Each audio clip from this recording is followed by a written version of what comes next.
relationship there to what we're going to experience with the barns, yeah. So learning is one of the great experiences that we have when we take on this kind of assignment. So there's a kind of a cumulative effect each time. Yeah. What about this building, which of course is very striking? I pass it almost every time I go to work, with its wonderful green brick. Skirkanich Hall, which is part of an engineering. Right. It's an engineering building at Penn. The green. Tell us a little bit about that choice and other aspects of this structure. Well, I think whenever you come to a site, at least we do as an architect, we're really aware and looking at what's around us. And of course, the primary fabric of the Penn campus is brick. Mm-hmm. There are other buildings that are there of stone, of course the Furness Library, but primarily it's brick. And so, you know, we have the sense that this building, especially because it's also connecting two buildings on either side, which are primarily brick, would need to be brick. At the same time, you want to separate yourself and say, this is a new building, and this is a new vision that wants to both knit itself but also separate itself. And so we had worked with different glazed bricks before, but this time we wanted to create a brick specifically for the Penn campus, one that would show the body of the brick through, so you could still sense that it was brick, but that also, in this case, brought in the sense of green. And so we talked about it as almost sort of ivy on a brick wall. Oh, yeah, I think both Billie and I, and whether it's in the Folk Art Museum, which is made of the facade of which is cast white bronze, actually an open cast white bronze, has tremendous texture, a natural kind of texture to it, richness and density. And that's also one of the qualities we wanted to bring to Penn at the Skirkanich Hall, because the old buildings that are made of brick feel solid and feel permanent and they have a kind of dignity to them. We respond to, and a lot of people respond to, and it's a way by which we think we can bridge, and we believe the contemporary architecture, modern architecture, can bridge that distance to the past, to tradition. So we're reinventing a brick at the University of Pennsylvania. At the Folk Art Museum, we then rethought what a metal facade could be, and it turned out to be thick, half-inch thick bronze plates weighing 1,500 pounds each in an open cast. And Billie and I are both very much interested in this. So I think that the idea of a weighty, permanent building, a building that has an intimacy, is something that is really kind of an architecture we want to leave behind us. And I think that's also played a little into the barns feeling comfortable with us. But I should say that I'm sure they felt comfortable with a number of different visions that the architects brought to them. Ours was one that we want to have an intimate experience, and we want the buildings to have this sense of permanence and particularity, that it's not a signature that we've drawn and that we'll give out in Arizona or give the same signature to Philadelphia and put the same one on the street on 53rd Street. Well, it's interesting. You have used the term intimacy maybe 6 or 7 times, which is obviously a hallmark. I mean, I assume you're intimate since you're husband and wife. You're also an intimate operation of sorts in that, and I've read that you, up until, I don't know, recently, you really thought of yourselves as just a small group. You said you didn't even have a secretary, perhaps, until... We still don't. You still don't? Okay, you're probably going to have to get one with this commission. We're dealing with that problem. And you live in a small space, I don't think it's very large, above Carnegie Hall, which has been in the news recently because they want to evict the artists that are living there so they can put something else there. So if you'd like to discuss that, I wouldn't mind hearing about it. I don't think our viewers would either, but it is interesting, this notion of intimacy. Is this a kind of a touchstone for you in whatever you do, or does it seem to come up as a term again and again? One of the things that we believe about our work is that it's made richer by the inhabitation of people. And so that very much means that we care about the building, obviously, as an object, but we start from the inside out. And so we're really starting from, how does it feel? How does it look? When you walk in, what do you think? And then we go to the outside, and of course then we're working on the outside, but then we sort of go back to the heart of the matter. And I suppose that creates a very human connection, which is also about intimacy. But once again, it's like a word that's anything that becomes too attached to you in a way you sort of want to shed. Because it starts to lose the uniqueness of its meaning. Do you want to add to that, Todd? Well, no, I think that Billie said it perfectly. We do believe in designing buildings from the inside out. Billie's background is really, and her real interest in, well, our interest is in art.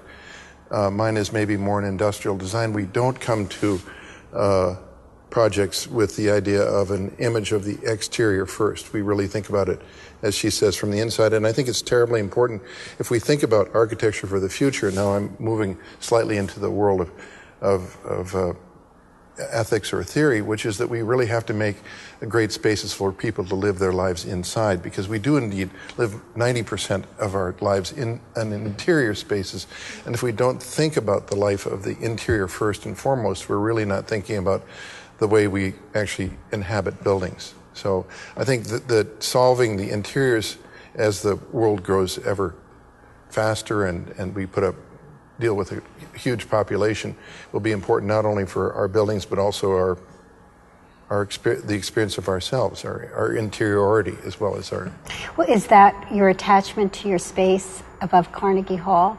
Well, it's always been an interesting building filled with interesting and eccentric people. And as New York has changed and become much more wealthy, it's really what used to feel much more common now feels really quite special. So you want to hold on to it? Well, we do want to hold on to it. But I moved there, and I moved to New York because I wanted to be in an intense world, the center of the universe as I imagine it. And I realized very, very early on that a lot of people don't really go to the center of the universe, whatever that universe may be. It's the universe of our spirit, or the universe of our mind, or the universe of the family. And indeed, I found that I could live in the very heart of Carnegie Hall at low cost 34 years ago, and I just had to sacrifice a few things like square footage. And suddenly, we've never had but it's an under-counter refrigerator and a 2-burner hot plate, and you climb a ladder to go to bed, and you don't collect so many things, but those things you collect you care about, and you then get to live a special life. So, it's actually so much part of the fabric of our existence that it's hard to step back and look at it. Billie, you were on the commission to come up with the plan for the World Trade Center, and you were very disgusted with that experience. Could you tell us a little bit about it? Well, everyone came to that, I think, with the highest of hopes and very deep desire to do something wonderful. And I would say we all left. I don't think a single person left feeling that in any way they'd come close to accomplishing, their desires. And I personally felt that it was and still is a politically driven situation. And at the time, it was politically driven by the then Governor Pataki.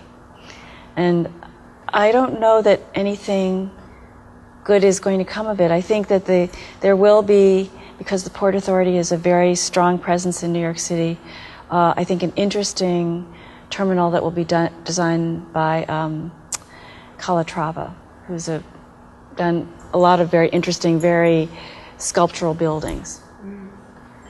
Well, the whole issue of the red tape involved in these projects of this scale and with so many interests involved, you must come across this. I mean, this is a problem, isn't it, for architects? I mean, this would be a very large-scale version, but I would think as architects you're constantly rubbing up against many interests, and certainly with the Barnes Foundation you may have the same. How generally do you deal with that when there are competing interests? You try to make sure that you find a person who says, I'm the client, the buck stops here. And I don't think Billie could find that with Pataki. I mean, and I would say that's absolutely the case, that he didn't take ownership of the real values behind that thing. He made a series of decisions that were financially based and had other political motives behind them. Certainly politics fits into many aspects of our world, but in general, we want people to say, this project's mine. I'm going to stay with this from beginning to end. I'm not leaving until we get it right. And I think we've found that with the Barnes Foundation. I feel certain of that. We found it at Skirkanich Hall. We found it at the Folk Art Museum. We look for that in projects because we as architects are completed by the client, and together we create a project.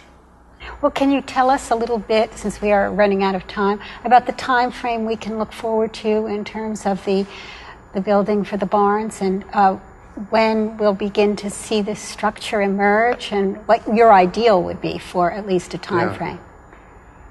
Well, it certainly would be our ideal rather than what we can assure will occur. I think that during this next year we will begin to really get deep into the design. That said, it probably will take, at the very least, a year and a half to complete construction documents. And my guess is a couple of years to build the building.